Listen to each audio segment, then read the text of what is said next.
आज हम एक ऐसी कहानी की बात करेंगे जो आपको अंदर तक हिला देगी। ये कहानी है रिश्तों की, लालच की और भरोसे के टूटने की। ये कहानी है हरिहर काका की। तो चलिए कहानी की शुरुआत करते हैं इस तस्वीर से। जरा देखिए इसे। इसके नीचे सिर्फ एक शब्द लिखा है, परिवार। कितना अजीब है ना? यही तस्वीर, यही एक शब्द इस कहानी की पूरी विडंबना को, इसके पूरे दर्द को सामने रख देता है। इसे देखकर मन में एक सवाल उठता है ना, कि आखिर अपनापन, प्यार, वो इतनी नफरत और हिंसा में कैसे बदल सकता है?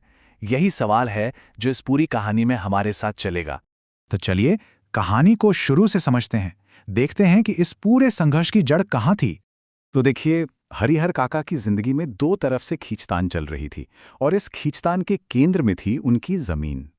एक तरफ था मंदिर का महंत, जो धर्म और पुण्य का वास्ता देकर उनकी जमीन चाहता था, और दूसरी तरफ थे उनके सगे भाई, जो परिवार और खून के रिश्ते की दुहाई देकर उस जमीन को अपना मान बैठे थे। और हरिहर काका वो बेचारे बीच में फंस गए थे।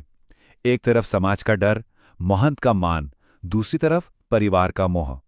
वो ना हाँ कह पा रहे थे, ना, और बस उनकी यही खामोशी, यही उलझन आगे चल के एक बहुत बड़े तूफान की वजह बनने वाली थी। और फिर कहानी ने एक बहुत ही भयानक मोड़ लिया। यहां से चीजें हाथ से निकलने लगी। तो हुआ ये कि महंत का सब्र का बांध टूट गया। जब बातों से काम नहीं बना तो उसने जोर जबरदस्ती का रास्ता अपनाया। सोचिए, एक रात आधे रात को उसके भेजे हुए हथियारबंद लोग हरिहर काका के घर में घुसते हैं, उन्हें किडनैप करते हैं और मंदिर ले जाते हैं। मकसद बस एक, कि किसी तरह जमीन के कागजों पर उनके अंगूठे का निशान ले लिया जाए। इस एक घटना ने हरिहर काका के मन में सब कुछ बदल दिया। जिस महंत की वो इतनी इज्जत करते थे, जिसे वो एक संत समझते थे, अब वो उनकी नजरों में एक धोखेबाज, एक पापी इंसान से ज्यादा कुछ नहीं था। अब तो वो उसकी शक्ल भी नहीं देखना चाहते थे। जब काका के भाइयों को पता चला तो वो पुलिस लेकर पहुंचे, और जब मंदिर के उस बंद कमरे का ताला तोड़ा गया तो अंदर का मंजर दिल दहला देने वाला था। हरिहर काका के हाथ पैर बंधे हुए थे और उनके मुंह में कपड़ा ठूंसा हुआ था। तो भाइयों ने उन्हें छुड़ाया, घर लेकर आए। हरिहर काका को एक पल के लिए लगा होगा कि चलो अब सब ठीक है, मैं अपनों के बीच हूं, मैं महफूज हूं। पर उन्हें क्या पता था कि ये तो बस तूफान से पहले की शांति थी। क्योंकि अब जो होने वाला था वो महंत की करतूत से भी कहीं ज्यादा भयानक था। शुरू में तो भाइयों ने खूब सेवा की, पर धीरे धीरे उनका असली रंग सामने आने लगा। अब वही भाई जो उन्हें बचाकर लाए थे, उन पर दबाव बनाने लगे कि अपनी जमीन हमारे नाम कर दो। बहाना क्या था कि हम आपको महंत से बचाएंगे। हरिहर काका ने साफ कह दिया, और उनकी बात में दम भी था।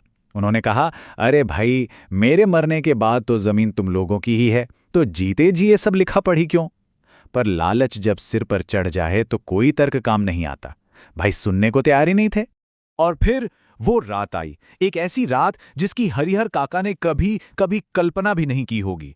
उनके अपने भाई, जी हां, उनके सगे भाई, हथियार लेकर उनके सामने खड़े हो गए। और यहां आकर आप देखेंगे कि कैसे इतिहास खुद को दोहरा रहा था, बस चेहरे बदल गए के। ये तस्वीरें देखिए। एक तरफ मंदिर से उन्हें बचाया जा रहा है और दूसरी तरफ घर में उन पर हमला हो रहा है। मतलब जगह बदल गई, लोग बदल गए, पर लालच वही का वही था। पहले परायों ने जुल्म किया, अब अपने कर रहे थे। ये देखिए, फर्क क्या था दोनों में? कुछ भी नहीं। महंत ने किडनैप किया, भाइयों ने घर में ही हमला कर दिया। महंत ने धमकी दी, भाइयों ने भी दी।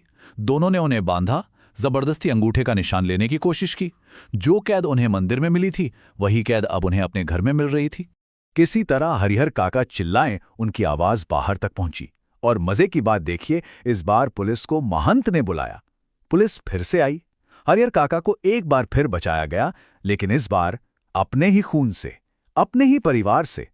इसके बाद जो हुआ वो इस कहानी का सबसे दुखद हिस्सा है। देखते हैं कि इन सब घटनाओं के बाद हरिहर काका का क्या हुआ।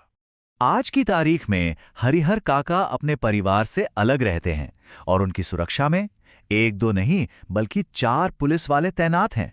सोचिए, एक इंसान को अपनों से ही बचाने के लिए पुलिस का पहरा लगाना पड़ रहा है।